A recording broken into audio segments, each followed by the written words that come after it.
Bonjour et bienvenue sur votre chaîne Dija Diallo TV officielle, une chaîne d'information à temps réel.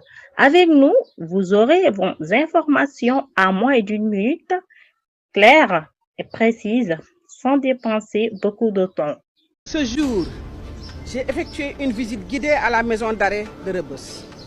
Monsieur le Président de la République, son Excellence Bassirou Diomaye Diakhar Faye et Monsieur le Premier ministre Ousmane Sonko suivent de très près la réalité préoccupante de la surpopulation carcérale dans cet établissement. Rebeuss, conçu pour accueillir au maximum 800 détenus, en héberge aujourd'hui plus de 3000, à peu près 3700 et quelques. Cette situation constitue une atteinte à la dignité humaine, un frein à l'efficacité de nos politiques pénales. Ce constat, je ne l'ai pas seulement vu de mes propres yeux aujourd'hui. Il a été régulièrement établi et documenté par plusieurs organes de contrôle de l'administration. L'Inspection générale de l'administration de la justice, l'autorité indépendante de contrôle des lieux de privation de liberté, ainsi que les institutions internationales.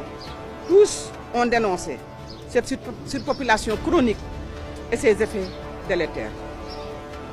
En ma qualité de ministre de la Justice, garde des Sceaux, je tiens à rassurer l'ensemble des détenus, qu'ils soient en détention provisoire ou condamnés, sur l'engagement total de l'État à améliorer de manière tangible leurs conditions de détention.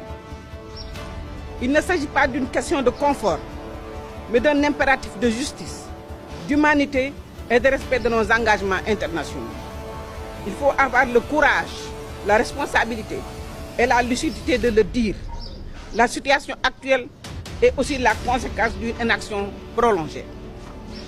Depuis l'indépendance de notre pays, aucune nouvelle prison n'a été construite, alors même que la population carcérale n'a cessé d'augmenter.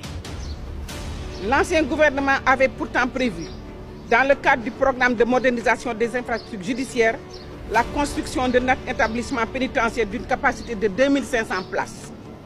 Ce projet, malheureusement, n'a jamais été achevé et s'est transformé en un véritable scandale de prévarication sur fonds publics. Aujourd'hui, il est devenu urgent d'apporter des réponses concrètes, à la fois conjoncturelles et structurelles, à la surpopulation carcérale. C'est pourquoi, dans un souci de rupture, de pragmatisme et de réforme, je suis venu ici non seulement pour constater, mais aussi pour agir.